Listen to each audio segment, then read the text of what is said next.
So thank you for your insurance needs. We have Brighton Financial and Insurance Services, Vernon Williams. He spoke last week about insurance products. So if you need this information, reach out to me. I can also send you this presentation. Mind is a great company that does property management. You can reach out to Kyle, just mention my name, or you can reach out to me and I'll do introductions. They do treat my members with extra care. We've got Bill, who does self-directed IRAs. You can reach out to him if you're looking to invest using your IRA money. They create something called the self-directed IRA. He's been a speaker at our events in the past.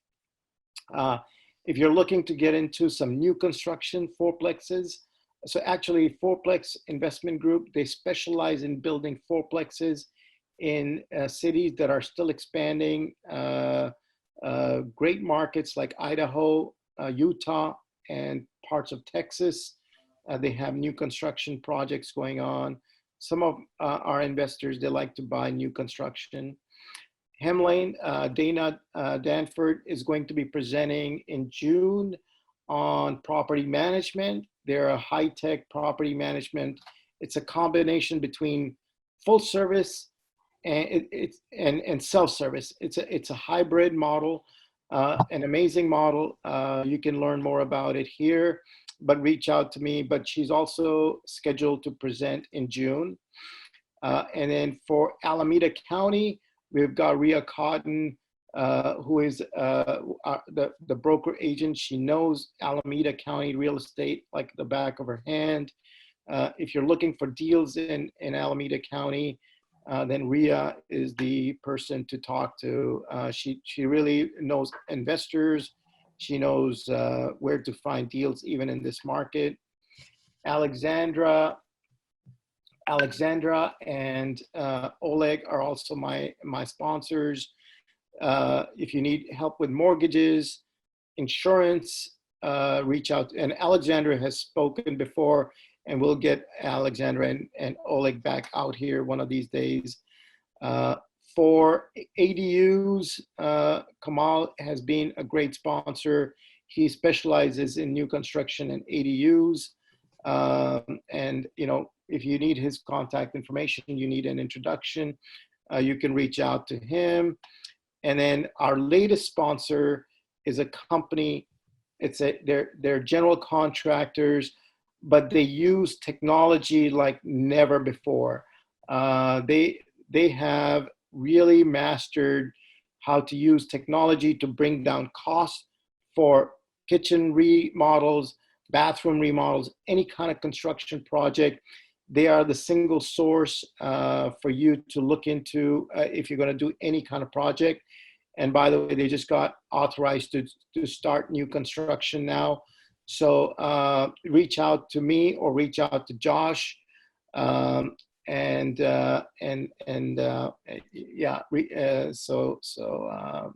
that's that. Let's see here. By the way, Michelle, could you see my screen? Could you see my presentation? Yes. Okay. Yes. Okay. All right. So with that, what I'm going to do is so that's my, thanking all my sponsors, and with their help, I'm able to keep the meetups going, bring in great presenters, great speakers, and then one day when we get back to meeting in person, whenever that happens, we'll start doing those events. I think a lot of people miss the in-person interaction. So hopefully everybody has grabbed their lunch and their drink, and we can get started. So I want to introduce Michelle. I've known Michelle for many, many, many years. Back when I used to have those meetings in San Leandro and in the back of the bar, she's been presenting to our group ever since then. But she's a real estate attorney, as you saw in the introduction. She lives and practices in Marin County, but really focuses on estate planning which is something that we should all be aware of and take steps to make sure that our, our paperwork and everything is in line, is in place. You'll have questions after she does her presentations. We'll have time for Q&A, but also I urge you to sort of think about where you are in your estate planning, and then also reach out to her. So with that, Michelle, I know the folks are here to hear you, so I'm gonna turn it over to you, and I'll keep quiet. So thank you, Michelle, for making the time, and thank you to all my members that made time during lunch to come and hear you. So thank you, everybody. Great. Bobby, thank you so much. You have such an awesome group. And you want to check our guest list, because as you were talking, I was going ahead and admitting people. So let's make sure I didn't admit anybody that I wasn't supposed to admit. So I'm good there. Wonderful. So it's great to speak with you. I'm going to go ahead and share my screen with you. So you should be able to see that. We are going to be speaking for the next about 40 minutes, 50 minutes on estate planning, and as real estate investors, what it is that you really need to know now during this time, during COVID-19 pandemic, and there's been huge changes in the law.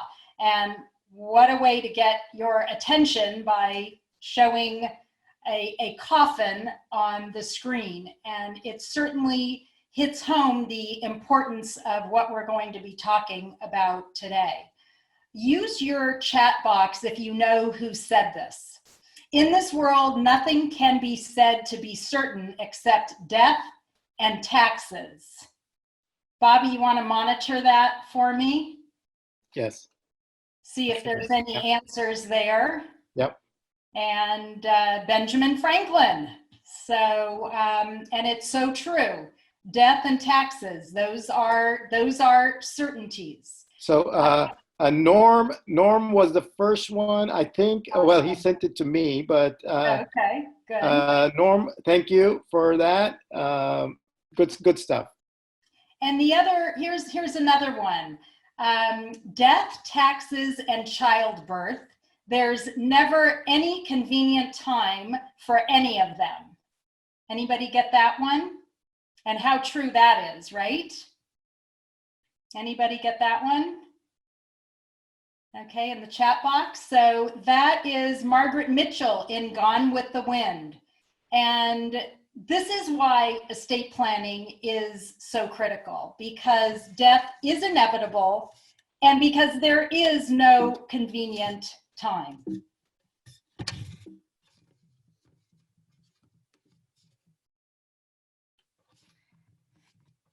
This is what many of us are feeling these days.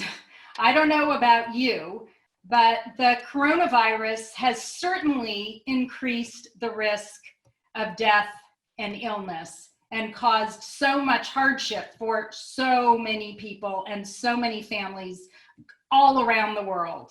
Plus, many real estate investors are worried about their real estate. Landlords, they're worried about an unexpected reduction in rental income.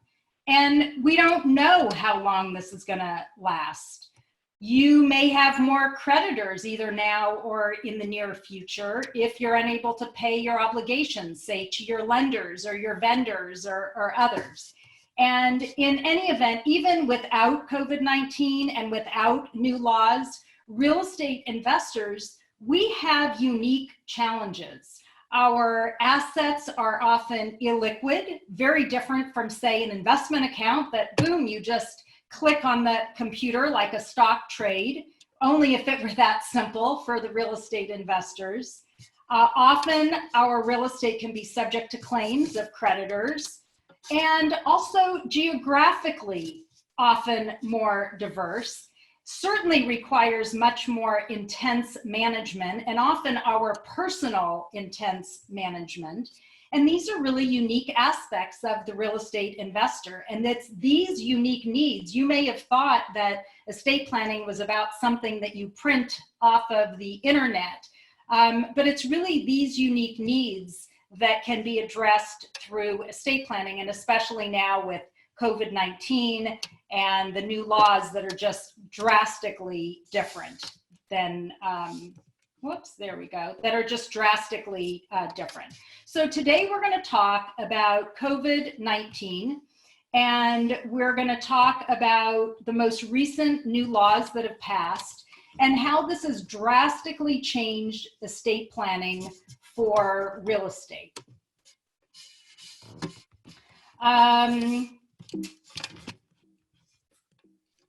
Interesting. Okay. So, my specialty is in estate planning. I'm a certified specialist by the State Bar. You certainly wouldn't want your divorce attorney or your PI personal injury attorney preparing an estate plan for you. And I'm also designated as a super lawyer for many years. And most importantly, I would say I love what I do and I share with my heart when I'm speaking with my clients.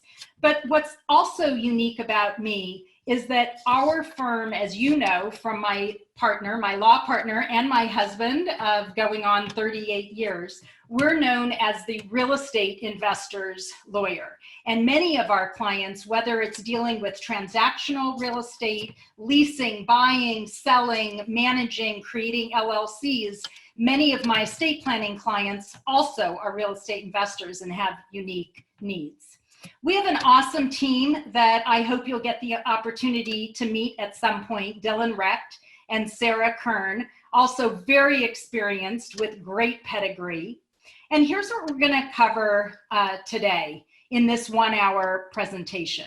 I've divided our talk into 3 segments, and we'll overlay the COVID-19 issues in each of the 3 segments. Since many, if not all of you, likely have an IRA, a retirement account, we can't give a talk about estate planning and new laws without addressing the Secure Act that just went into effect January 1st. I know that certainly got eclipsed with everything that's been going on with COVID-19. Up until that point, it was probably the most historic thing that had happened in estate planning for the last 20 or 30 years. You might have a self-directed IRA that maybe holds some of your real estate. So I want to address how this new law is going to impact you and give you some very specific steps that I want you to consider taking. Then I can't give a talk without talking about the current state of the estate tax law. The current amount that you can leave when you die, and you can also leave this during your lifetime, we call it an exemption amount, is at a historic level. So many historic moments right now. It's never been higher than it is today. And as a real estate investor, you have to know these laws because likely if you've drafted a living trust and say you're married, and you drafted it already a while ago, you're going to want to rethink your trust in light of this extraordinarily high exemption amount. And you're going to need this information because the current law actually ends. It's a temporary law and it ends at the end of 2025. So you're going to want to understand what is it that you need to do and how you need to create an estate plan that's flexible enough to deal with the laws now and also the laws when everything sunsets. And then we're going to talk about how estate planning will solve your problems as the unique situation for a real estate investor. So first, just a cautionary note, do not take any action on today's talk without the advice of legal counsel. We are not offering this seminar as giving you any legal advice, but simply as general information. So always keep that in mind. Let's talk about this new law and what you need to know about this new law. For over 20, 30 years, ever since I've been in estate planning, for sure, as an estate planning attorney, we have known that when you die, whatever is in your retirement account can be paid out to your beneficiaries, your heirs, over their life expectancy. And we referred to that often as the lifetime payout. And this was great news because, face it, usually it's our children that were the beneficiaries of retirement accounts, if not a spouse. And young children would typically have very long life expectancies. And so they could, over their entire lifetime, they could take out the money from this retirement account. And remember what happens when you take money out of a retirement account, you have to pay income tax on that. So we called it a stretch out, a lifetime stretch out. And that was really amazing news. Come January 1st, 2020, new law, a default of a 10-year payout. That's right. And this is going to be the expression on the faces of your beneficiaries if you haven't thought about this issue and they learn that the money that you're leaving to them in the retirement account is actually only a fraction of what it says on the statement, because when they receive it within 10 years, they're going to have to pay income tax on all of that amount. There is some good news, though. There is something that I refer to as the favored five. There are 5 individuals, categories of individuals that you can name on your retirement account and get either a lifetime payout or a lifetime payout for a period of time. So those are what I call the favored 5, because it's going to give you the best chance of a favorable tax treatment for your retirement account. Otherwise, you're looking at a 10-year payout, and as you'll learn in a minute, it could even be worse. So a spouse, if it's a minor child, but only until the age of majority, someone who's chronically ill, a disabled individual, for example, getting public benefits. And the last one is interesting, someone who's not more than 10 years younger than you are. So for example, you have a sibling and you leave it to the sibling. As long as your sibling isn't more than 10 years younger than you are, that sibling can take a lifetime payout. So this might make you think that you should review your beneficiary designations and review your estate plan. And now I want to give you some critical steps. And these steps are so critical because the news actually gets worse. If you don't follow the proper protocols of your retirement account and naming a beneficiary, you might even be stuck with a 5-year payout. That is a big problem, because if you have a 5-year payout, that means that within 5 years, everything from the retirement account has to come out and be subject to income tax. And you definitely want to avoid that. So here's the 3 critical steps that I want you to think about taking. And then we're going to dive into some more detail on each of these steps. Reviewing your current beneficiaries, see if you might be able to name one of the favored 5. Reviewing your living trust and see if there are any provisions there that could cause a problem.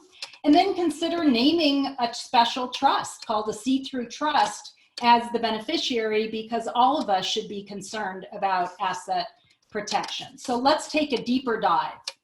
So I received a frantic call recently from someone whose father had died, and they said there was no beneficiary named on the retirement account. Well, if there's no beneficiary named on the retirement account, that's a huge problem, because who's it going to go to?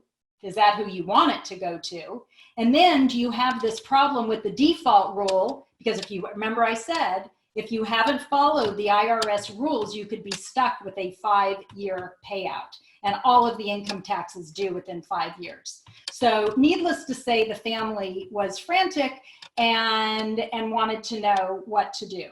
because what had happened is they called the institution where the retirement account was at, and the institution said, no, there's no beneficiary designation form at all. And good news to this story, it had a good ending. They called back a week later to say they found the beneficiary designation form. The father was so smart that the father kept a copy of the beneficiary designation form with the estate planning binder. And so all they had to do is take it to the institution, and the institution says, oh my goodness, you are right. I apologize. There is a beneficiary designation form, and they didn't have to worry about the 5-year payout. So the critical step for you, number one, is review your beneficiary designation form and put a copy of it with your estate planning binder. Don't just rely on your memory that you think you know who's named, but actually go to the institution, because a will or a trust typically does not govern where your retirement goes at death. So next would be to review your living trust. Every living trust that we drafted where we wanted some of the trust provisions to apply to the retirement account would have what we refer to as conduit provisions. And the conduit provisions were critical because this is how the beneficiary was going to name a trust and get a lifetime payout over the lifetime of the beneficiary.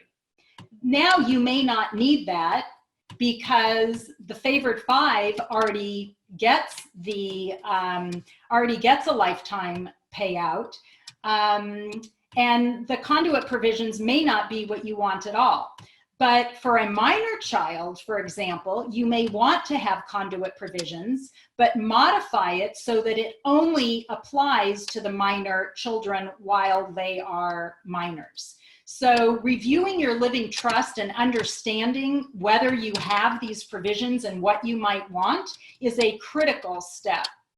For anyone with charitable goals, naming a charity as the beneficiary is ideal because a charity doesn't pay income tax on retirement accounts. That's right, 0. So if you name your children, you name your spouse, you name anyone else, eventually the retirement accounts are going to come out and someone is going to have to pay income tax on those. But a charity does not pay income tax. So I often see couples or individuals doing their estate plan, and they make a mistake by naming, say, the living trust might say a certain percentage to charity and a certain percentage to family, and the retirement account would say the same thing, but that's wrong. The retirement account, all of the charitable goals ideally should be from the retirement account to the extent that those retirement accounts are used up, and then name the charity and the trust only to the extent that 100% of the IRA after that goes to the charity. There's still more that you want to give to the charity. I also recently had an individual come into my office with 2 daughters, and they had very different income tax brackets. One of them was very successful financially, making a very high income earner, and the other was in a very low income tax bracket, living her dream, I would say both equally as successful, but a very different income tax bracket. So she was able to rearrange her beneficiary so that the lower income tax bracket daughter could receive more of the retirement account, and the trust assets would go more to the daughter with the higher income tax bracket. And then if you do want added protection, if you're not thinking about asset protection and estate planning, that's a huge mistake. Whenever you think of asset protection, you should think of your estate planning as a means to accomplish that. And you might want to consider a trust to hold the retirement account assets, and it would be an accumulation trust, which we'll talk a little bit more about. And Michelle, real quick, Michelle, the microphone's picking up some keystroking. Got it. Okay. Okay. Thanks for letting me know. So just to dive down a bit deeper, consider naming one of the favored 5 as the beneficiary. This is a great tip for anyone, even if you're not considering your estate plan right now, is to consider opening up a donor advised fund. That's kind of like a charitable fund that you can set up with an institution, and all of your current donations during your lifetime can be paid from that fund. That way, if you contribute $1,000 or $100 and you don't have to keep all the receipts to all of these different charities, you have one fund, you make a larger donation, and then that fund can grant money to all of these various charities throughout the year. So naming that donor advised fund for your retirement account could be a great way to go, because then on the donor advised fund, you can specify which charities, you can change that, and you don't have to actually go back to the institution and change the retirement account. You can do that all on the donor advised fund. Keep in mind that because your beneficiaries are going to be getting so much less from your retirement account than what you think, to consider adding some life insurance. They're only going to get a fraction of what you think that it is that you're leaving them. So consider whether you may want life insurance to make up that difference. The IRS has a type of trust that's necessary to qualify as a beneficiary of a retirement account. They call that a see-through trust, and it's a very technical analysis. So make sure, in general, do not name your trust as the beneficiary of your retirement accounts. But if you do, because you want that added protection, which is a great idea as long as it's done properly, make sure that it qualifies as a see-through trust. So we've talked about retirement accounts. We've talked about this new law, the Secure Act. Everyone promise me you're going to go out, pull your beneficiary designation form, and make sure that you're protected and that you understand how the Secure Act affects you. And look at your living trust. Does it have conduit provisions? Next, we are going to talk about estate tax.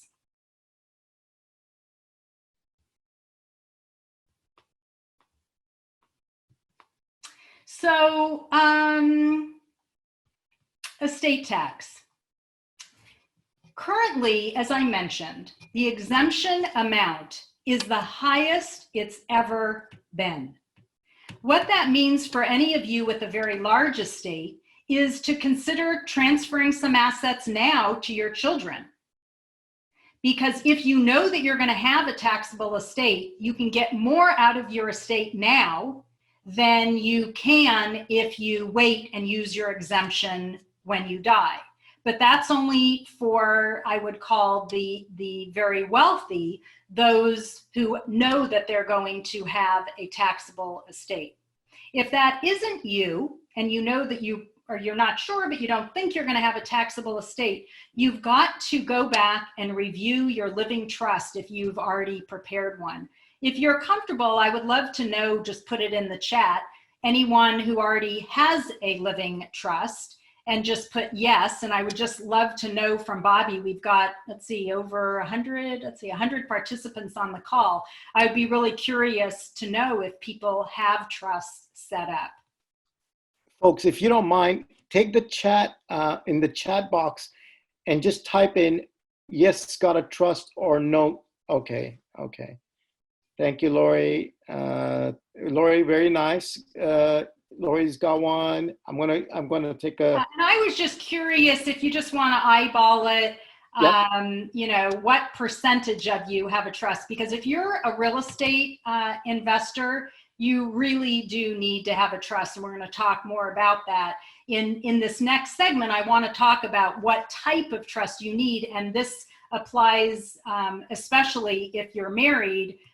The type of trust that you need. You know, Michelle, my members are super smart, savvy real estate investors, and a majority of them have a trust. Good. That means that this next section is going to be critical, especially for those who are married. Very nice. Because the bottom line is now that you can transfer more assets than ever without estate tax. and that you can actually transfer over 11.5 million free of estate tax.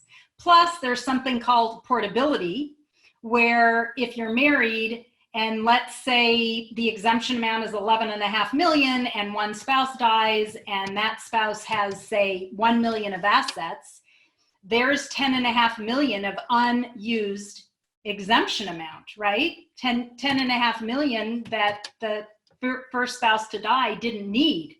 That amount can actually be ported or added to the surviving spouse. So in other words, a married couple actually gets a double exemption. And this is only, though, if you actually file an estate tax return and elect portability when one spouse dies. So then the question is, those of you who have a trust, and let's just assume that you're married, and let's assume that you have $2 million of real estate and other assets, a little bit in a bank account, and you put it in a trust, and let's assume that one spouse dies. Most of you who've prepared your trust a long time ago who are married probably have this kind of a split trust where the $2 million in the living trust would get divided into two separate trusts, a bypass trust and a survivor's trust, half and half. So let's just say $1 million of real estate went into one trust called the bypass trust after one spouse died. And let's say that that $1 million of real estate appreciated in value. Let's say when the surviving spouse died, that 1 million, because you're such savvy, amazing investors, went to 10 million.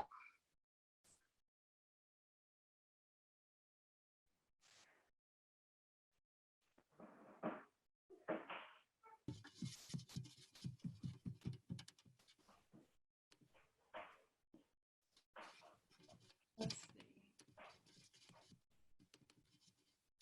Not sure what happened there. Can you hear me now? Yes, now we can hear you. Okay, so when the surviving spouse later dies, the $10 million of assets that are now in this bypass trust, when the kids go to sell them, they're going to have to pay capital gains tax on all of the appreciation from the time that their first parent died and the second parent died. That means that a bypass trust created higher income taxes and yet didn't save estate tax whatsoever, because under the law, even without a bypass trust, a married couple can leave over $22 million in assets free of estate tax. That's why you need to look, if you're married in particular, about look and see the type of trust you have. The champion, the true champion now, is a more flexible trust for those with a modest estate size. It's called a Q-tippable trust. You can see it looks very similar, right? You've got a trust, it still splits. But with this type of trust, because of these provisions, the way we draft it, whatever you put in this Q-tip trust, let's just say you had that same $1 million of assets that appreciated to $10 million, you don't have capital gains tax if you made a tax election called a Q-tip election. Doesn't matter if you understand right at the moment what it is, but just know that this would solve your income tax problem. You might even, under current law, want an all-to-spouse trust. I love you when I die, I want you to have everything, I don't want anything split.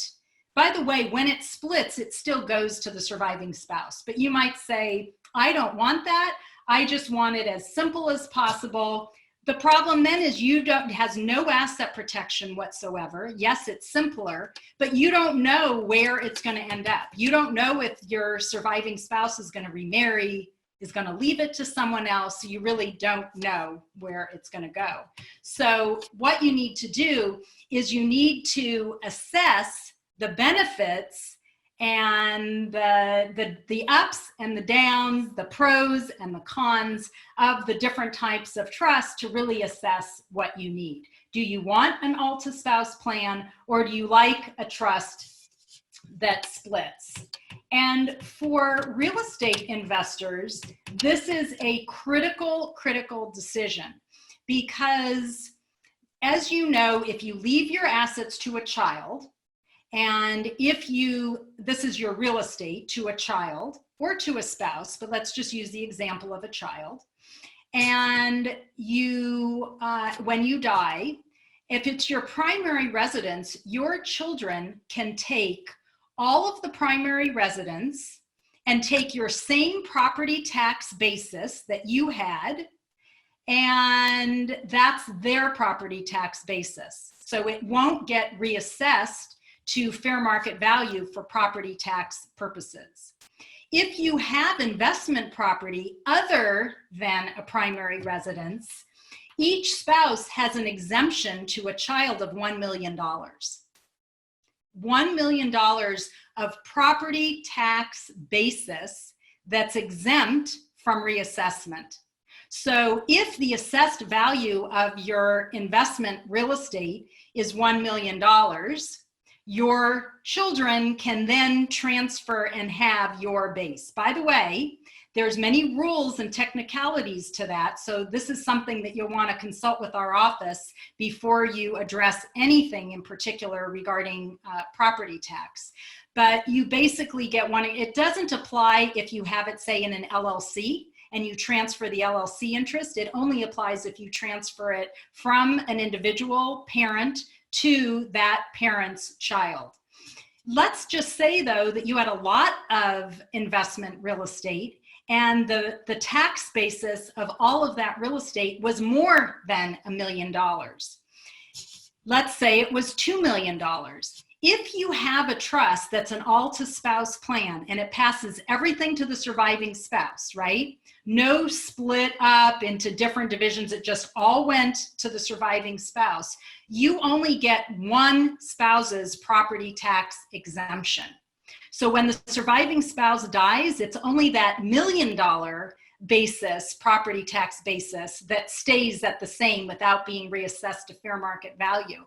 Whereas if you had a split trust, you could potentially use both spouses' property tax exemption.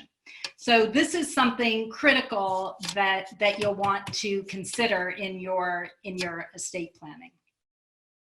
We're running just on time, and we'll also have some time for questions. We've talked about the Secure Act retirement accounts. You've got your checklist, right? You know exactly what you're going to do. We know that you have to review your current trust.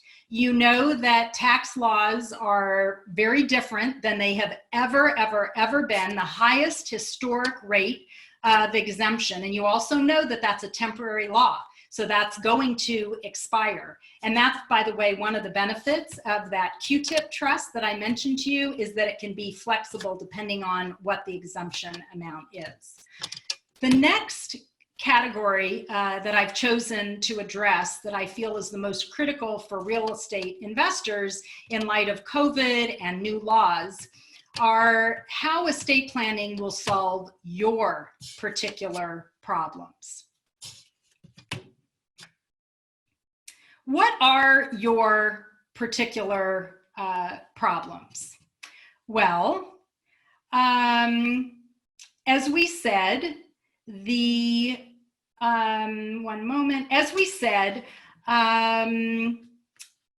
liquidity is a huge issue.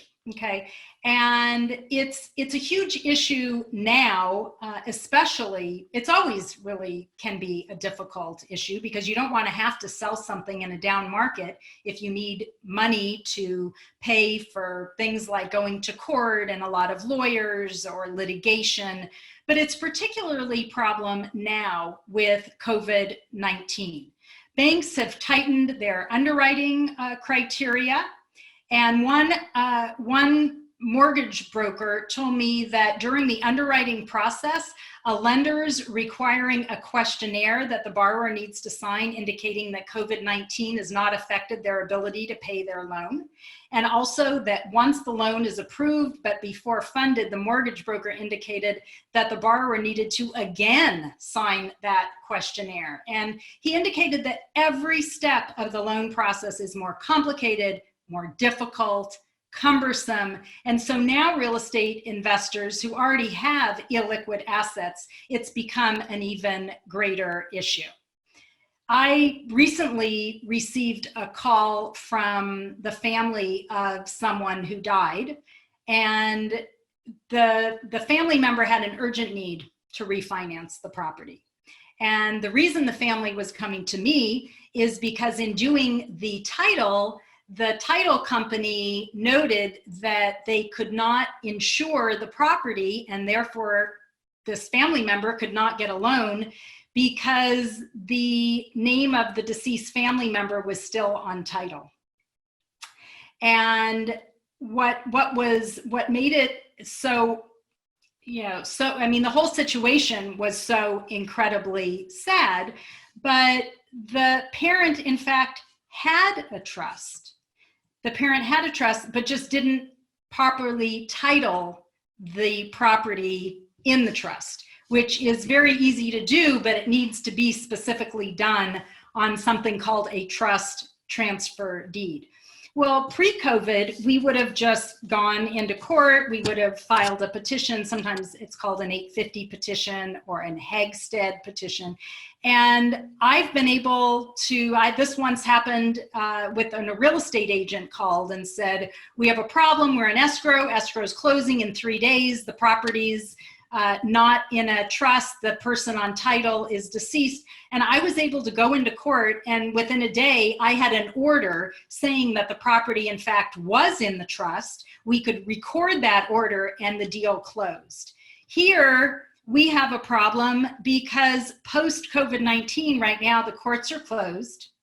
There's no way to get that petition even heard. And it could be months before this family gets the much needed money from this refinance. So let's talk about what you need to do. First, if you don't already have a trust, creating a trust is critical, because actually the trust is going to save you tens of thousands of dollars and could prevent you from having to do a fire sale of your real estate in order to cover those expenses. You need to have a way to avoid going to court. And the trust is the best mechanism for that, because instead of you individually owning your real estate, you could put it in an LLC, but the LLC would then be in the trust. Or if it's not in an LLC like your home, the home should be titled in your name as trustee of the trust. The reason that saves so much money is because in California, going to court is incredibly expensive, time-consuming, and public. And going to court means filing for probate. And in California, probate is a very expensive procedure because it's based on the gross value of your assets. And it doesn't matter if you're highly leveraged and you have a big loan on the property. The money that you pay to go to court, called probate, is based on a statutory fee that's set in our statutes. And the statutory fees are very high, as you can see. An $800,000 gross estate, you're looking at $19,000 in statutory fees, and good luck trying to find an attorney who's willing to take this for less than the statutory fee. For a $4 million gross estate, $53,000. And by the way, those fees go to the attorney that files and goes into court for probate, all of which can be avoided if you properly title your assets in a trust. And it also goes to the person named as executor in your will. So actually you can double the amounts that you see here. The other thing this doesn't include is are the costs. There's the filing fee, there's the publication fee, and in other words, trusts save thousands of dollars. I would say tens of thousands of dollars. The asset protection is also critical for real estate investors, and this is another problem that can be solved. As I indicated, you likely have more creditors, or in the near future, you could have more creditors due to tenants not paying rent and the decline in value of property and the difficulty getting loans. You can do estate planning and creditor protection, asset protection for your family members better than what they can do for themselves. And I hope that that's really clear what I'm saying. If you set up your trust the right way, you can create asset protection for your children that they better than the asset protection that they can typically set up for themselves. Let's say that your child gets married and has a failed marriage. Do you want the money that you leave and the hard-earned assets you leave to your children to have to be used to pay child support? The trust that you create, it can be tailored to your goals. You may want your child to have full and absolute discretion over where those assets go eventually when the child later dies. You're basically doing the estate planning for them, for your children also when they die. It's called a lifetime trust. That's what an ongoing trust often refers to. And you could tailor it. You could say you could leave it to whoever you want to leave it to when you die, or you could say, I want this to go to any future grandchildren I have. I don't want it to go to a spouse. The other benefit is children may not have the knowledge, the family members may not have the knowledge that they need for the management. But with an ongoing trust, you can designate who the trustee is going to be, who's going to be in charge, so that if there are issues such as refinancing, whether to sell, how to deal with management issues. Can you imagine if you were incapacitated now, how you would handle and navigate all of these issues with the PPP loans and everything else that we're going through right now? So enabling a management vehicle for your family is huge. California isn't the best state for an ongoing trust. Someone had asked that question in the chat, but you can create a living trust in California, but you want to have really sophisticated provisions. For example, a trust protector, someone who can move the situs of the trust to a state like Nevada, where in Nevada, a trust can continue for year after year after year after year. California has a more limited, it can last for a lifetime, but in Nevada, it can essentially last for 3 lifetimes or more. So there's flexibility as long as you've drafted your trust properly. The ongoing trust, people often think, I don't want to control from the grave, but it's not controlling from the grave, it's protecting from the grave, because you can allow your children to be their own trustee of their trust as they get older. I do lifetime trusts for adults.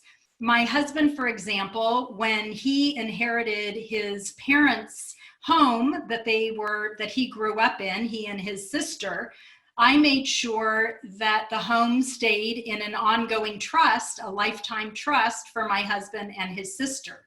And that creates good asset protection, a means of managing that house in an ongoing trust.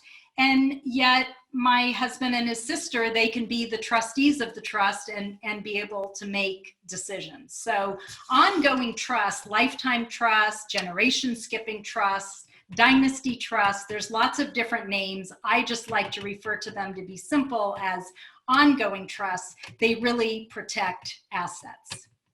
The other problem we said that real estate investors have is geographically, we often have assets throughout the United States, not only in California.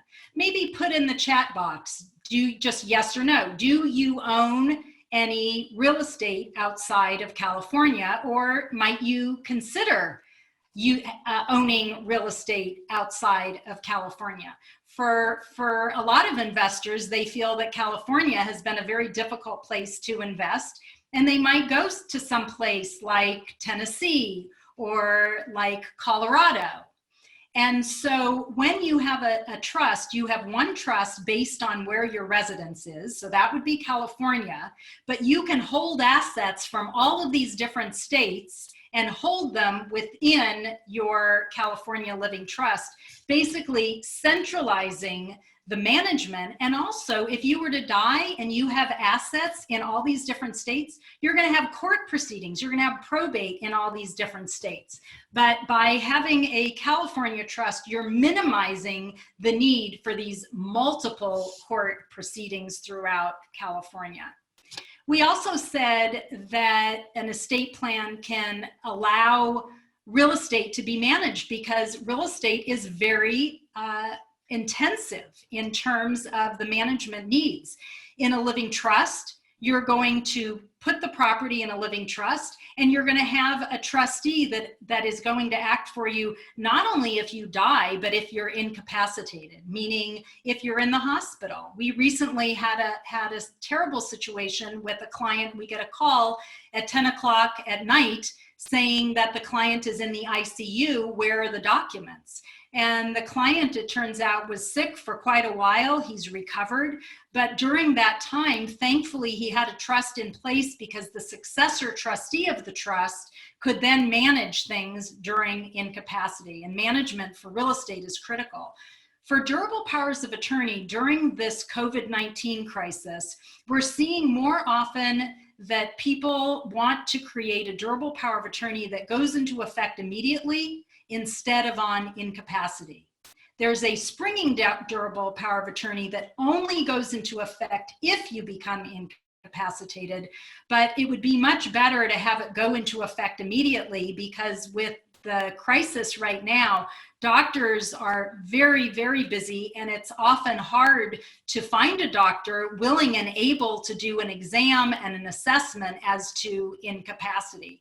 So consider looking at your durable power of attorney, and for right now, consider a change and making it effective immediately instead of incapacity. All in all, a complete estate plan includes many different documents, and the purpose for anyone owning real estate would be to reduce the chance of disputes and litigation. We all know who makes out big when there's litigation, and it's generally the attorneys, and that's why we do a lot of litigation in our office for clients, but we try to settle them. If not, we go to trial. But litigation is very expensive, whether it's settled or whether you go to trial. Having a clear indication of a living trust is your instruction manual. You put someone in charge, you make sure that it's clear. Your written instructions for personal property are going to take care of your things like your watch and your jewelry. I had once brothers that were fighting over Christmas tree ornaments. This is true. And spent thousands of dollars on who should get the Christmas tree ornaments. Well, with a separate written instruction that's properly integrated into your plan, you could avoid those kind of disputes, because you could say specifically who gets what. Another area of huge litigation can be the healthcare directive. So if you don't have a healthcare directive, the parents, was the Cherry Shivo situation, were fighting with the husband over whether or not there should be continuing healthcare treatment. And so having that healthcare directive looked at. Also, some healthcare directives say, I don't ever want to be put on a feeding tube. But now might be a time that temporarily it would be okay. Your ideas about what you would want and not want might be different now. So review the healthcare directive, review your choices, make sure it's clear who's in charge to make those decisions. And then the beneficiary designation, as I said, you have to have the beneficiary designation form. That's for life insurance and for retirement accounts, because a trust and a will otherwise would not govern them. We got a lot done, and I have some gifts for you, and I need you to promise me that you're going to take these next critical steps. Start your review today, consult with an estate planning attorney, consult with a financial advisor, especially regarding IRA decisions. and start the conversation. We actually charge for consultation appointments. But if you email me now at michelle@lermanlaw.com, listen to the rest of this first, because I'm going to give you a little bit more I need to tell you just one other thing. Michelle@lermanlaw.com, and we will send you a link to set up a time to get started on your estate plan, or if you already have one, to review your estate plan. You'll also then get a free special report about planning your legacy under the Secure Act. And when you engage us for your estate planning, we are also going to give you a free copy of my book called Create Your Best Legacy. But I obviously cannot give 99, let's see, there were over 100 people on the call, I believe, a complimentary consultation. So if you've never seen the movie, you should definitely see the movie, The Magnificent Seven. The first 7 people who respond, I am going to offer you a complimentary meeting to see how we can help you with your estate planning. And what I would ask is that if you don't take that appointment from someone else who's ready to have their trust reviewed, who's ready to get their estate planning done or updated. So I would ask those responding to respond if you know that you really need to have your estate plan reviewed, or if you don't have an estate plan and you need to create one. So the first 7 people who respond, you can go ahead and email. That's Michelle with 2 L's, Michelle@lermanlaw.com. You can see it right at the bottom of my screen.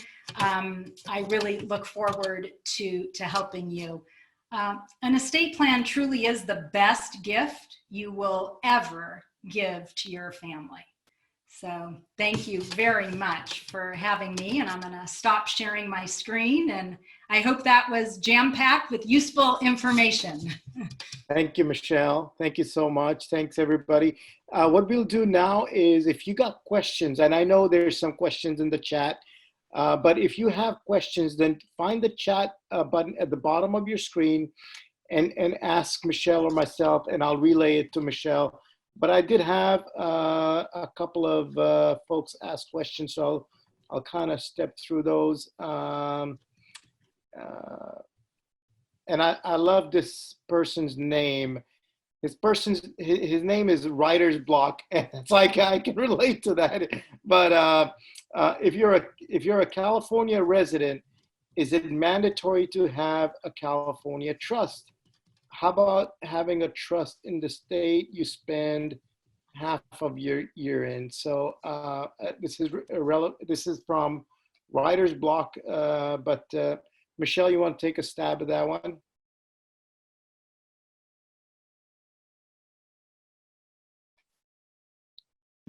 What was that?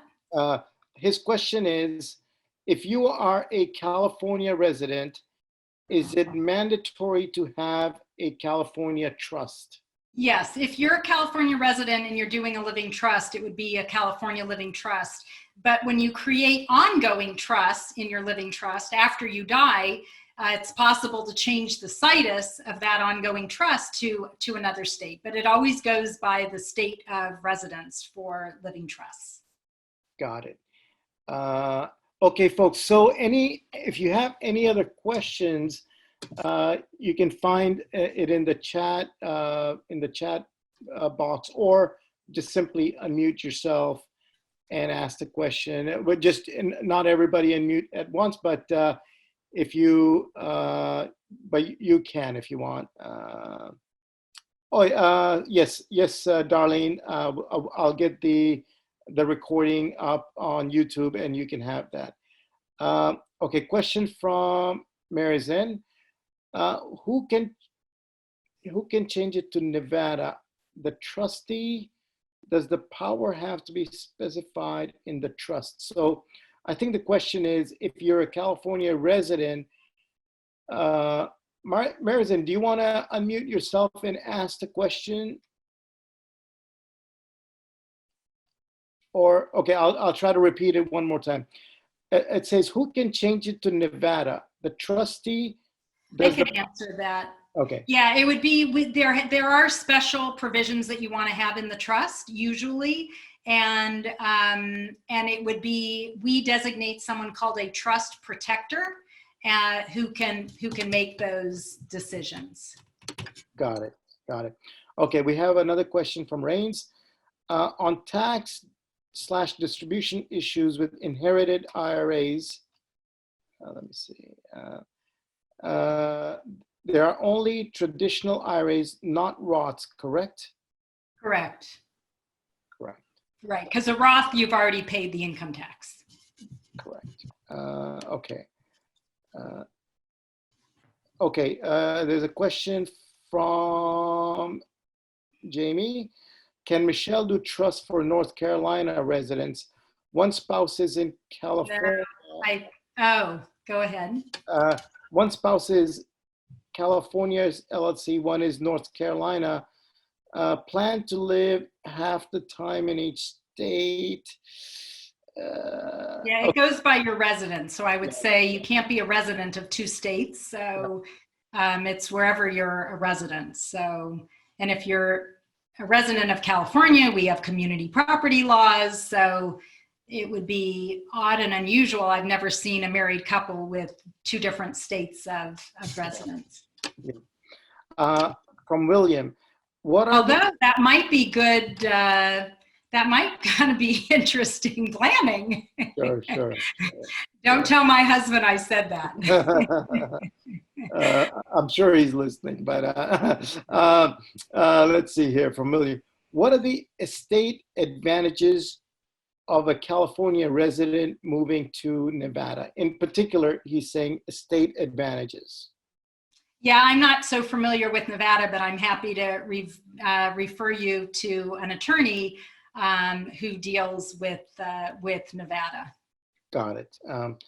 Is the power of attorney in Nevada only valid for 2 years? I think that's. Yeah, again, I'm not familiar with Nevada law. I'm a licensed attorney in California, so it's California law.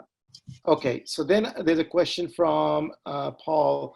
What if you don't have family or you don't have kids, I think is what he's saying. How do you choose a third party trustee? And then how do you choose who gets the estate? Charities can charities get property all the time. But his question is, how do you choose a third party trustee? Yeah, there are individuals, they're called professional fiduciaries that you can choose and interview. There's also institutions that you can choose. Fidelity Investments has a trust department, Bank of Marin, there are a lot of options. Perfect. Helen is asking, can Michelle put my LLC into a trust? Yes, you can do that. I would, did we prepare the LLC for you or another attorney did? I guess I would ask, because if we do your estate plan, we can certainly prepare an assignment of the LLC. We wouldn't only do an assignment if we are not handling the estate plan. Yeah, and by the way, Helen might have real estate in couple of states, so California and one other state. So my good friend Arun says, I have a revocable living trust, but some assets have changed since then. Can I update the trust document myself to reflect that, or an attorney would be needed for it? Yeah, don't do any updates of a trust yourself. One of the biggest litigation matters that I ever handled was someone who had a beautifully written trust and then was leaving on vacation and quickly wrote up an amendment. And oh my goodness, she passed away, and the family, her husband and her kids, they were fighting, and it was don't do it. Don't do anything yourself. You may not need to actually update the trust if it's just for adding assets. You'll just want to make sure the assets themselves are titled. So if it's real estate, make sure that the deed is updated by preparing a deed. If it's a bank account, make sure the bank's records are complete. If it's an LLC, make sure the LLC records are complete. But don't touch the trust. Don't touch the trust. Someone asked about California and durable power of attorneys. Old durable powers of attorney, the way they were drafted, they expired in 7 years. But a durable power of attorney in California can be durable, meaning it continues on. There's not a time limit for how long it lasts in California. Got it. Got it. Michelle, maybe you can touch on, look, these are real estate investors. They watch every dollar. They're very conscious about how they invest and what they spend their money on. What's the most cost efficient but legal way to update these things? Yeah, you want to make sure, in my opinion, that you're dealing with a certified specialist. You don't want to go to one of these $4.99, ads that rip through town and do presentations. And because whoever you deal with, you want to make sure that they're around. We've had our firm for, as long as I can remember, and you want, a team in place that when questions come up or someone passes away, that you have that support system. So I would say that it's really important who you choose. In terms of fees in our office, it really depends on what we're doing, whether we're charging hourly or we just charge a planning fee to get started and then see what you want. A planning fee could be $625 for an actual, just the time to plan. And estate plans generally run in the $3,500 to $7,500 range, just depending on what we're drafting, how large the estate is, what their goals are, and everything is custom designed. So I would say that's pretty typical. Got it. Is there a cap on the amount when gifting real property through a trust? Is there a cap on gifting real? It's the same. The exemption amount is the same whether you have a trust or not. So I'm not sure. Yeah. So Mary-Jane, it really doesn't matter. It's about the cap, but you can gift however much. Anyway, yeah, I think you get it. Okay. Last couple of questions. If a California resident with properties and no trust and moving out of state, create trust now in California or structure trust after move out of California? If you're about to move, then go ahead and just do it in the new state. Yeah. If it's going to be a while, you might want to create an estate plan here, transfer all your assets in, but when you go to the new state, you're going to have to get a new trust document, but at least everything is titled and you're protected in the meantime. So it depends when your move is. Yep. Lon, I think, she already answered your question, I believe, but reach out to Michelle about LLCs. And then I think the last question is from Gina. Please repeat again, what is a see-through trust? It's complex, and I just want you to know that it exists and that generally don't name your trust as the beneficiary of your retirement account. And if you do, there's many different criteria to make sure it qualifies under the IRS as a see-through trust, but too long to go into. Yeah. Great. Folks, we're up on like 1:15. I want to thank Michelle. I want to thank you for making the time. My pleasure. All my members, please, if you like these webinars, join us again next week. We're going to have another attorney talk about cannabis contracts, but she's amazing. You'll pick up some new knowledge, but Katie Young's going to be there. Oh, but Katie's awesome. I can vouch for her. I was going to say, Bobby, have Katie Young. Good. She's the rock star. Yeah. So thank you, Michelle. And my pleasure. Folks, stay healthy, stay positive. and we'll do deals, and please keep coming to our webinars and tell And can I just say real quick that if you have emailed me and you really aren't ready to either have your trust reviewed or create an estate plan, let me know that, because I do have more than the Magnificent Seven, and I would like to help those people first that, you know, that are ready to get going so we can get their plan done. So thank you. Sounds good. Sounds good. Thank you, everybody. We'll see you online soon and in person very soon. Thank you, Klaus. Take care. All right. All right. Thank you. Thanks, Bobby. Thanks. Bye-bye.